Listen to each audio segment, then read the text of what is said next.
जों दिनै गफुर हालामनि दैमालुआव थांनाय 28 सेप्तेम्बराव जोंनि ब्रह्म धोरोमनिनो गाहाय फोसावगिरि बाबा जगेश्वर ब्रह्म बिथाङा रुंसारि जालांदोंमोन आरो दिनै सारादु बिथांनिनो सारादु आरो बे सारादु हाबाफारियाव जोङो दुलाराय बर' फरायसा आफाद हिसाबै बाहागो लाफैदों। आं गिबियाव बाबा जगेश्वर ब्रह्मनि जे सोलेरा सोरगोआव अरायसम आलो गोजोन थाथों आरो जोङो मावरिया हारि हिसाबै जोंखौ साफ्रोमबो ब्रह्म धर्मनि भक्तजों लोगोसे बर' हारिफोरखौ अरायसम जगेश्वर बाबाया सोरगोनिफ्राय बोर सारस्रि हरथों, बोलो हरथों, समाजखौ मोजां खामानि मावनो थाखाय बिथाङा अरायसम बोलो हरथों, बेखौ जगेश्वर बाबा जोङो आर'ज खालामग्रोनाय थाबाय। दुलाराय बर' फरायसा आफादनि जानानै आङो रुंसारि जगेश्वर ब्रह्म जे आफानि बिथांनि न'खरनि बिथांनि बिसि आइ जों लोगोसे बिथांनि फिसाला, बिथांनि बिहामजो आरो बिथांनि फिसाजो बिथांमोननि दुखुथायाव जोङो दुलाराय बर' फरायसा आफाद हिसाबै अरायसम जों बाहागो लाफायो आरो जोंनि दिनैनि थाखाय दुखुनांथाव सान आरो बे सानाव जोङो आफा अबंलावरिनाव आर'ज खालामो साफ्रोमबो ब्रह्म धोरोमनि दैदेनगिरि बिथांमोननो गोहो बोलो हरनानै बिथांनि जि बुंलांनाय आरो बिथांनि जि बोसोन होलांनाय बेखौ साफ्रोमबो जाहाथे मानिनानै गोग्लैसोनाय हारि बर' हारिनि थाखाय जाहाथे खामानि मावनो हाथों। जोंबो दुलाराय बर' फरायसा आफादनि आं सासे मावथि हिसाबै आफा अबंलावरिनाव आर'ज खालामो जगेश्वर ब्रह्म बाबा बादि आरोबाव गोबां जोंनो बर' हारियाव जाहाथे जोनोम जाबावथों आरो बेबादि जि जगेश्वर ब्रह्म बाबाया जि थांनानै थानाय समाव लिरनायनि गेजेरजों बा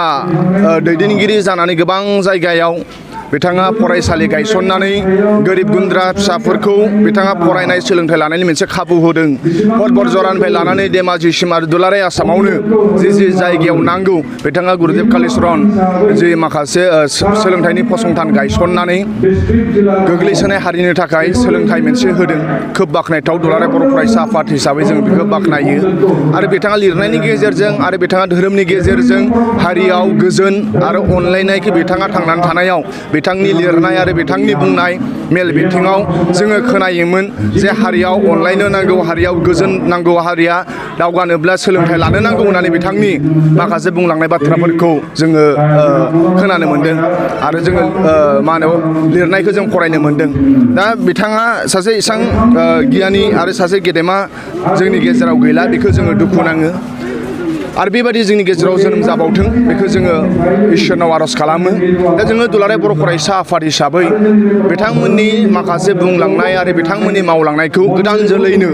होलांनो नांगोन आरो गोदान जोलैनो होलांनो थाखाय जों दुलाराय बर' फरायसा आफादा खामानि मावगोन। ब्रह्म धोरोमा गुरुदेब कालिचरन ब्रह्मनिफ्राय जागायनानै बिथांमोना गोबां समाजनि थाखाय मोजां खामानि आरो गोबां समाज बेरेखा खामानिखौ होबथानो नांगौ होननानै गोबां बिथांमोना गोदोनिफ्रायनो खामानि मावदों। जे दुलाराय बर' फरायसा आफादा जोङो समाजनि मोजां खामानि मावनाय आरो हारियाव अनलायनाय आरो हारियाव स्पिरिचुवेलिटि धोरोमनि जे माखासे जोंनो लाइमोन सेंग्रा सिख्लाफोरनो गियान नांगौ, सेंग्रा सिख्लाफ्रा माखासे खामानिफोरखौ गाज्रि थासारिफोरखौ समाजनि बेरेखा खामानिफोरखौ मावनो गिनाय आरो इसोरा जे दङ जोंनि गेजेराव आरो इसोरनि अननायखौ जे जोंनो नांगौ बेखौ जोंनि लाइमोनफोरनो होनो थाखाय जोंनो धोरोमनि माखासे गियान नांगौ। दा ओंखायनो जोङो सानो जे आथिखालाव जाय ब्रह्म धोरोमाव अमरेन्द्र बाबानि दैदेननाय आरो गाहाय नेहाथारि आरो गोबां ब्रह्म धर्मनि दैदेननाय बिथांमोननि दैदेननायनि गेजेरजों बर'आ गोग्लैसोनाय हारिया समाजनि बेरेखानिफ्राय जोंनि सेंग्रा सिख्लाया थागोन, जौ जुवानिफ्राय गोजानाव थागोन आरो अनलायगोन हारिजों आरो जोंनि हारियाव सोलोंथाइ मोनगोन बेखौ जोङो फोथायो। ओंखायनो दिनैनि बे हाबाफारि बिथांनि सारदुआव जों दुलाराय बर' फरायसा आफाद हिसाबै दिनै बिथांनि न'खर खाथियावनो जि आरदु सारदुआव जों बाहागो लाफैदों आरो बाव बाहागो लाफैनानै दुलाराय आसामनि ब्रह्म धर्मनि जे भक्त बिथांमोनखौ लोगो मोन्दों आरो जों आसा खालामो फैबाय थानाय समाव बिथांनि माखासे बुंलांनाय लिरलांनाय बेखौ नोजोर होनानै माखासे भक्त बिथांमोना खामानि मावगोन आरो जों दुलाराय बर' फरायसा आफादाबो बोरै जों बिथांखौ गोसोआव लाखिनो हायो आरो बिथांनि लिरलांनायखौ आरो बिथांखौ बोरै जों सिबिलांनो हायो बेखौ जों दुलाराय बर' फरायसा आफादाबो जोंनि गेजेराव जों सावरायनानै जों बेखौ थांखि लागोन। नोंथाङा बुंदों जिहेथु धोरोमा सासे फरायसानो गोग्गो सोलोंथाइ लानायाव माबायदि मदद खालामो? जोङो आंबो फरायसासो आरो फरायसानिनो सासे आंबो सोद्रोमा दा जोङो साफा मानसिखौ गावनि गोसोखौ हमथानो थाखाय आरो गावखौ कन्ट्रल खालामनो थाखाय जोंनो धोरोमनि गियान नांगौ दा आंबो माखासे गोबां धोरोमनि दैदेनगिरि बिथांमोनजों सावरायो जे मोजां मानसि जानांगौब्ला बोरै दा बिथांमोना जोंनो बोसोन होयो जे गावनि गोसोखौ हमथानो थाखाय आरो गोजौआव जे सोरबा सासे जोंखौ कन्ट्रल खालामबाय थादों बेखौ जोंनि सेंग्रा सिख्लानो जों मिन्थिहोनो नांगोन आरो ओंखायनो समाजखौ फोसाबनो थाखाय आरो जोंनो जे रागाखौ फोजोबनो थाखाय गुबुनखौ मेगन साया आरो साफ्रोमबो मानसिफोरखौ अननो थाखाय आरो साफ्रोमबो मानसिफोरखौ सिबिनो थाखाय जोंनो धोरोमनि गियान नांगौ आरो जे हादोराव धोरोमनि स्पिरिचुवेलिटिनि माखासे बिथांमोननि